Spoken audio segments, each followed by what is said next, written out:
Berarti mudik itu kan tidak hanya sekadar pulang ke kampung halaman bertemu dengan keluarga, tapi juga mungkin jadi momen refleksi kita dengan diri kita sendiri ataupun juga dengan Tuhan kita begitu.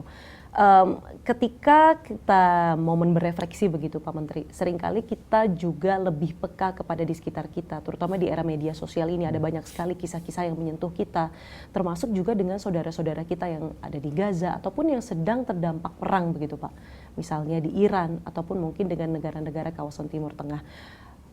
Kalau dalam agama sebenarnya Pak Menteri, apa sih hukumnya bagi mereka yang sedang berperang, terutama di bulan Ramadan ini begitu?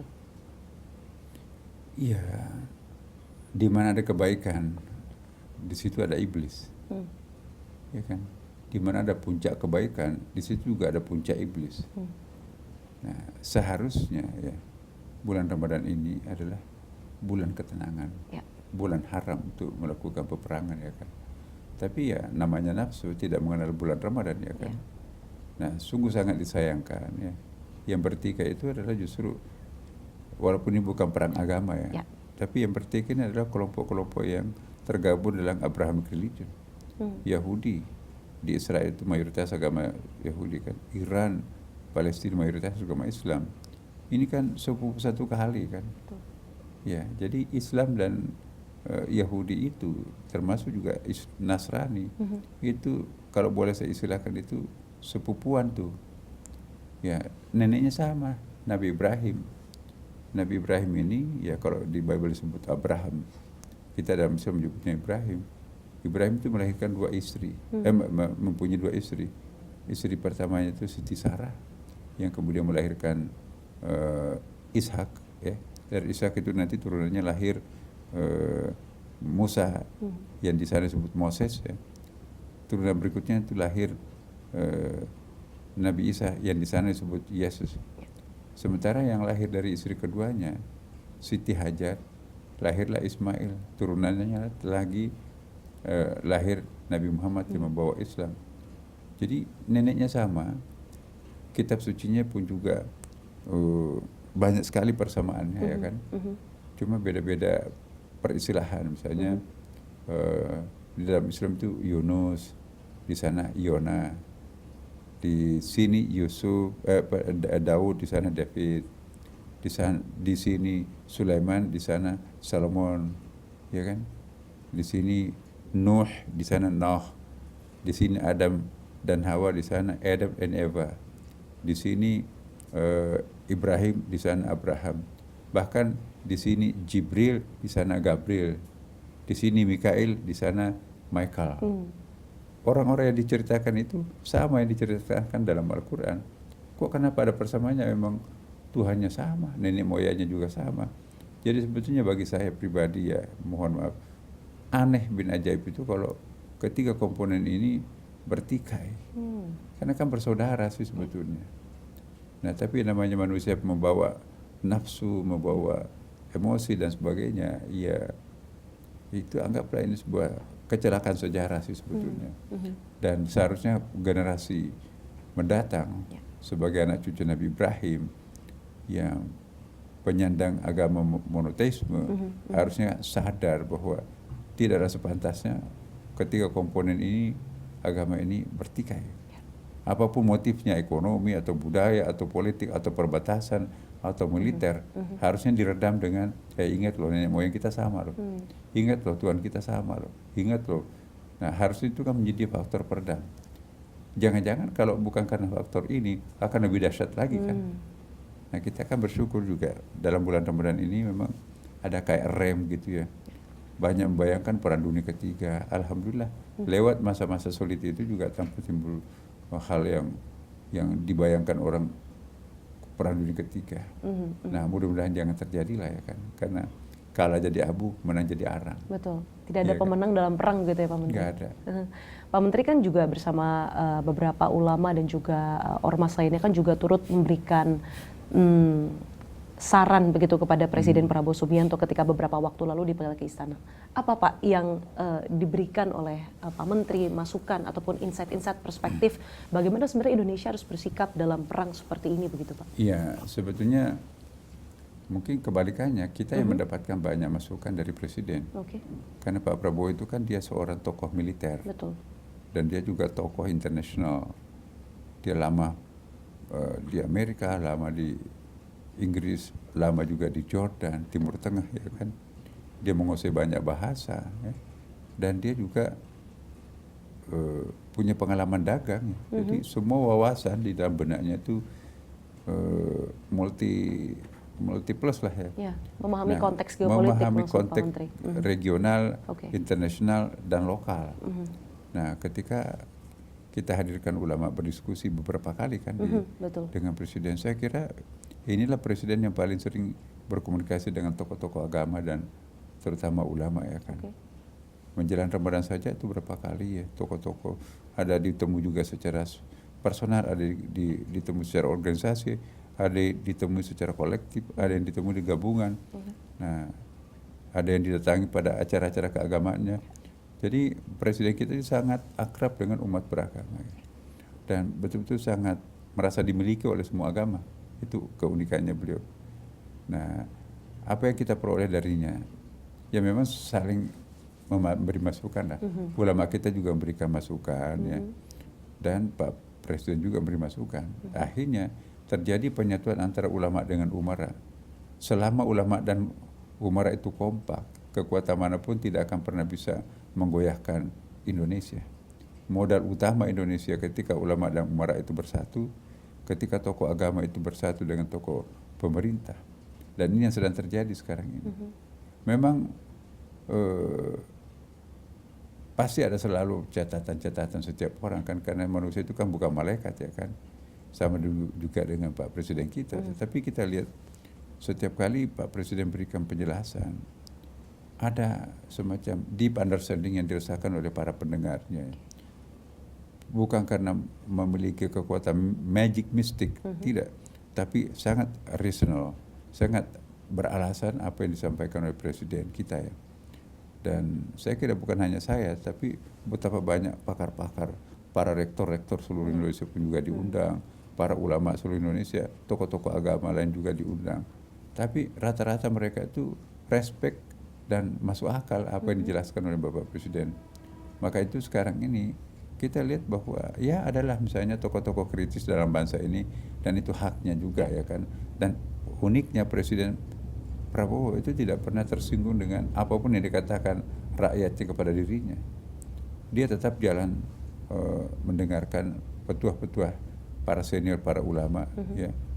Jadi pensiunan tentara, polisi itu pun juga diajak dialog. Jadi tipikal beliau itu mau menerima, ya kan, dan juga bersedia memberi.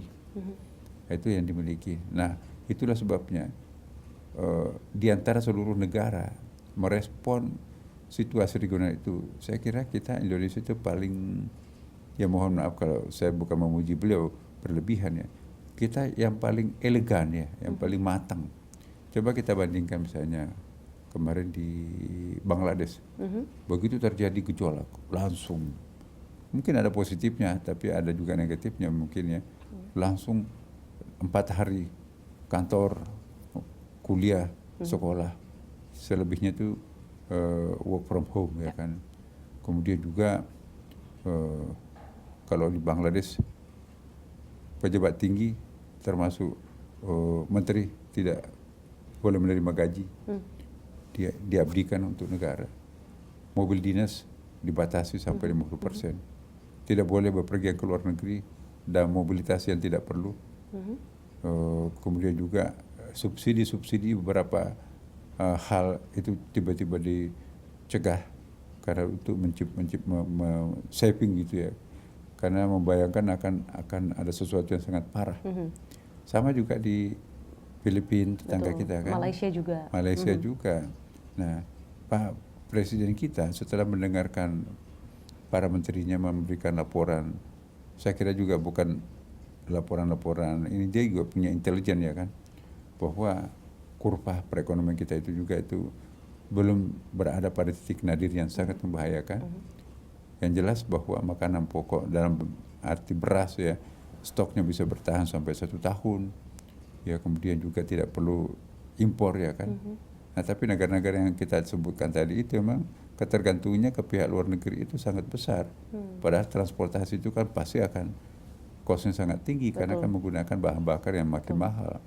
Nah, Indonesia tidak seperti mereka. Nah, maka itu cara Pak Presiden kita merespon situasi terakhir ini tidak melahirkan kepanikan. Jadi itu satu bagi saya ada sebuah kematangan yang ditonjolkan Bapak Kepala Negara kita dalam menyikapi situasi. Walaupun mungkin juga ada kritikan-kritikannya, tetapi buat saya dan mungkin banyak media-media yang kita lihat di sosial media itu memberikan dukungan, apresiasi.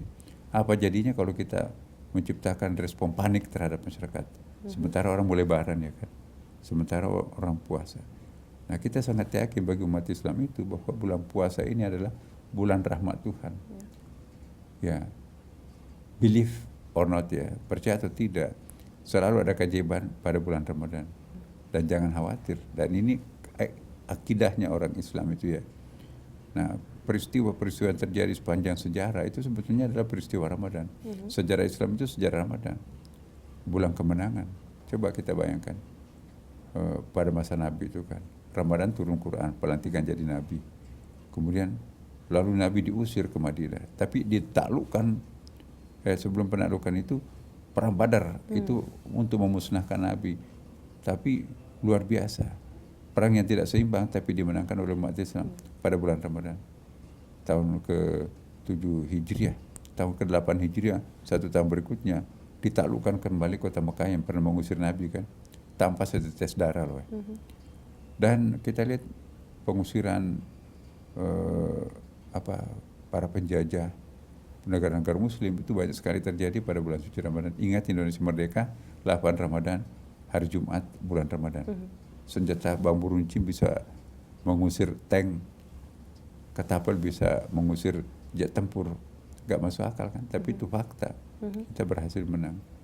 Kemudian juga penaklukan Spanyol kota maupun Spanyol raya itu juga ditaklukkan pada bulan suci Ramadan. Dan banyak sekali negara-negara Muslim itu merdeka pada bulan suci Ramadan. Dan semua peperangan yang dilakukan Nabi pada musim Ramadan itu berujung pada kemenangan mutlak pasukan Nabi pada waktu itu. Nah, kita juga berharap semoga peperangan ini berhenti. Kita tidak menghendaki ada kalah dan menang, pokoknya namanya perang seperti yang Anda tadi sebutkan. Pasti pemenangnya pun juga pasti kalah ya. Kos peperangan itu, bayangkan satu jet tempur itu bisa membangun sampai ratusan sekolah, ratusan puskesmas. Nah kalau rontok sekian banyak, bayangkan betapa ribuan sekolah madrasah bisa kita bangun itu ya kalau di Indonesia ya kan. Satu jet tempur itu ya. Belum lagi kalau kapal induk itu bukan main tuh. Nah, hancur-hancuran. Sementara banyak rakyat yang ingin makan tapi nggak ada makanan. Kenapa nggak kita olah kepentingan kita itu untuk membebaskan kemiskinan masyarakat tanpa membedakan warga negaranya apa, agamanya apa. Maka itu emosi perang itu perlu dijinakkan. Nah, di sini perlunya kita kembali mengaktualkan agama. Agama itu bisa meredam emosi. Ramadan itu pun juga bisa menyebarkan orang. Ketenangan dari Pak Presiden yang Anda tangkap itu juga termasuk ketika Pak Presiden secara waktu yang cukup lama mempertimbangkan keanggotaan di Board of Peace, salah satu organisasi yang mungkin banyak menuai pro dan kontra, Pak Menteri. Iya, sebetulnya kalau kita mau mengikuti statement Bapak Presiden tentang BOP itu, ya dia bukan mutlak bahwa ini harus permanen di situ. Betul. Dan bukan menyatakan sepenuhnya pro Amerika. Dia memandang bahwa dalam kaidah usul fikih ini ya, ada kaidah darul mafasid muqaddamun ala jalbil masalih. Ya. Artinya menolak mudarat itu lebih utama daripada mengedepankan kemaslahatan.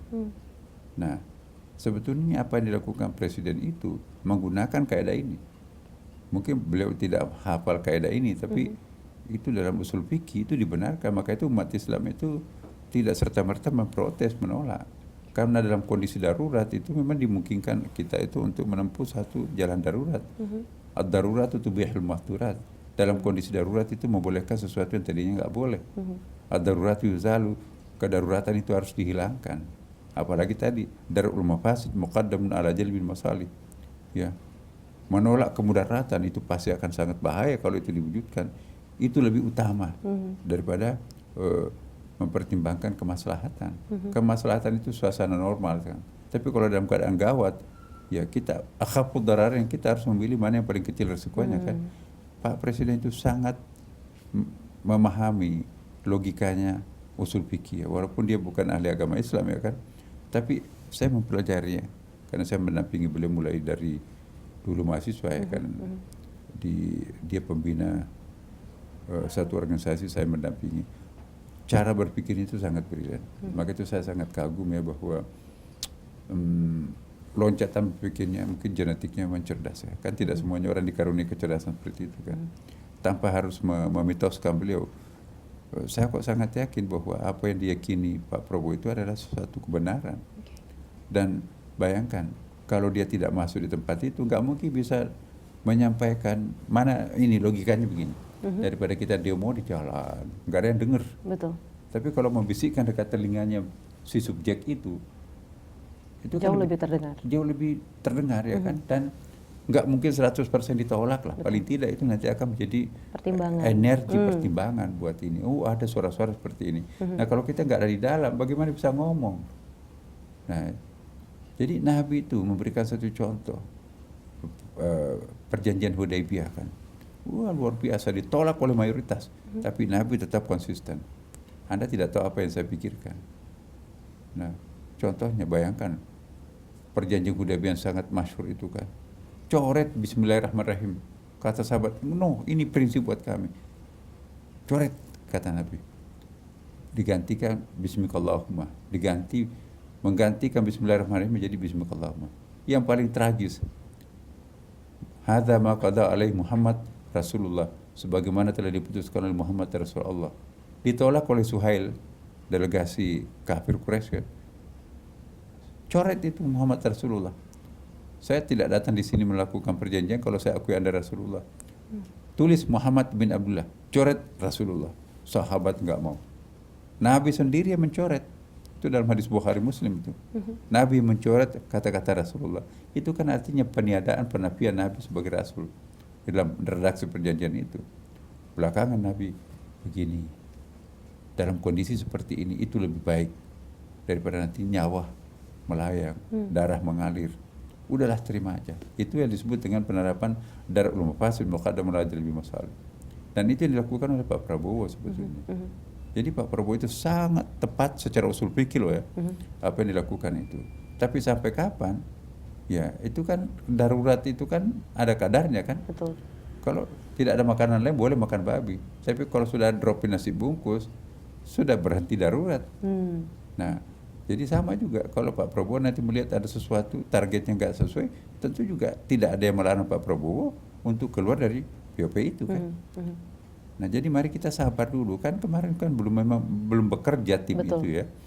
Nah jadi mungkin kita juga sebagai anggota masyarakat itu beri kesempatan orang belum berbuat apapun tiba-tiba tidak ada manfaatnya dan sebagainya. Ya tapi kita juga jangan reaktif ya. Biarkanlah teman-teman kita berpendapat. Indonesia kan negara demokratis kan. Betul. Boleh berbeda pendapat. Pak Prabowo pun juga mengizinkan masyarakatnya berbeda pendapat dengan dirinya. Bahkan membiarkan orang yang menghujat dirinya sangat kasar, jangan diapa-apain. Ya kan? Jadi ini satu hal yang sangat mahal dari Pak Prabowo ini. Jadi mohon maaf ya, bukan karena saya pembantunya beliau, tapi saya secara objektif melihat bahwa beliau memang punya etikat baik yang sangat luhur untuk membangun negerinya ini, negeri kita bersama kan. Perang ini kan sebenarnya memang dampaknya cukup banyak ya Pak, atau mungkin bisa dikatakan eskalasi konflik begitu ya. Tadi irisan soal bagaimana Indonesia berpartisipasi, salah satunya mungkin dari Board of Peace dan lain sebagainya sudah Pak Menteri jelaskan. Nah salah satu yang juga turut banyak dibahas belakangan ini adalah soal opsi penundaan haji dan juga umroh. Karena tentu itu berdampak. Kemudian hari demi hari dinamikanya terus ada. Memang kalau sekarang urusan haji dan umroh bukan lagi di Kementerian Pak Menteri, tapi seperti yang Pak Menteri sampaikan, ini masih dalam masa transisi dan tentu pasti masih ada bantuan-bantuan yang diberikan oleh Kementerian Anda. Ya. Bagaimana Anda melihat opsi penundaan ini, Pak Menteri? Itu masih dalam batas wacana ya, Oke. karena ini bukan wilayah saya. Betul. Tapi saya melihat itu ada manfaatnya lah, menjadi wacana supaya masyarakat kita nanti juga tidak kaget. Diberikan pengertian begitu ya dari kalau awal semuanya begitu ya, sudah Pak? siap, tiba-tiba di-cut, nggak jadi, itu bisa shock. Jauh lebih kecewa. Ya, jauh lebih kecewa. Tapi kalau kita wacanakan, orang-orang yang punya pandangan lain, udah kalau begitu jangan dulu, saya lunasi tahun ini, tahun depan aja. Jadi kan nggak ada paksaan kan. Betul. Jadi saya melihat bahwa wacana penundaan haji ini, kalau nanti eskalasi perang ini nanti semakin bergejolak, nah itu kan menjadi tidak wajib haji kan, karena tidak istita'ah di situ kan. Yang dimaksud man istata'a ilaihi sabila, kan ada ayatnya itu, walillahi 'alan nasi hajjul baiti man istata'a ilaihi sabila. Haji itu diwajibkan bagi orang yang mampu. Definisi istita'ah di situ punya kemampuan, dalam arti tidak ada bahaya. Tidak ada bahaya di tempat kita berangkat, tidak ada bahaya di tempat tujuan kita, itu Mekah, Madinah, dan tidak ada bahaya antara Mekah dan antara Indonesia dengan Mekah sana. Kan 3 kan, aman di tempat kita, aman tempat tujuan, dan aman di jalur yang mau dilewati. Nah kalau ada di antaranya tidak aman, itu berarti tidak memenuhi persyaratan wajibnya sebuah haji. Nah jadi jangan memaksakan sesuatu yang tidak pada tempatnya. Misalnya sudah nyata-nyata membara peperangan, nekat mau haji, mati syahid. Ya bukan begitu. Ada ayatnya juga. Wala tulqu biyadikum ila tahluka. Jangan menceburkan diri kalian ke dalam kebinasaan. Sudah tahu ada perang mau nekat lewat di situ, itu jangan juga. Nah, presiden kita itu mudah-mudahan saya tidak salah dengar ya. Ada sebuah statement yang saya bisa simpulkan bahwa jauh lebih banyak risikonya memulangkan orang yang sudah terlanjur berangkat daripada membatalkan pemberangkatan. Kalau pembatalan keberangkatan, ya mungkin persoalannya dalam negeri aja kan, beri pengertian kepada anggota keluarganya. Udah selesai persoalan. Tapi kalau sudah terlanjur berangkat, tertutup jalanan, ya perbendaharaannya sudah habis, hotelnya sudah waktunya harus ditinggalkan, terlantar nanti mau tidur di jalan, nggak mungkin kan. Kan di sana kan di hotel itu Anda 5 hari, dipakai lagi 5 hari yang berikutnya oleh orang lain, negara lain, 5 hari, atau 1 minggu. Nah, jangan beralasan bahwa ini saya belum ada pesawat, cuma tinggal di hotel dulu. Orang ngantri juga mau masuk, kan sudah booking seperti itu kan. Betul. Jadi Pak Presiden itu memberikan pertimbangan bahwa seandainya nanti ini eskalasi peperangan ini nanti semakin membahayakan para jamaah, ya kita tunda dulu lah, kan kayak COVID dulu. Betul. COVID itu kita istirahat tidak haji selama 2 periode, dan juga di masa penjajahan dulu pernah 3 tahun juga kita absen tidak menunaikan ibadah haji. Kenapa? Karena tidak memenuhi persyaratan. Nah kalau perang itu pasti menggugurkan kewajiban haji, karena wajibnya haji itu man istata'a ilaihi sabila. Nah ini tidak aman di tempat tujuan, tidak aman di perjalanan, jangan-jangan juga tidak aman di negeri kita karena ada dampaknya harga BBM naik. Betul. Dan bagaimana keluarga kita bisa hidup tanpa ada perbekalan ditinggalkan kan. Jadi gugur kewajiban haji itu kalau ada indikator yang menjadi syarat haji itu wajib terjadi. Tapi tentu kita harapkan situasinya tidak Pasti, semakin berbahaya begitu ya pasti. Pak Menteri.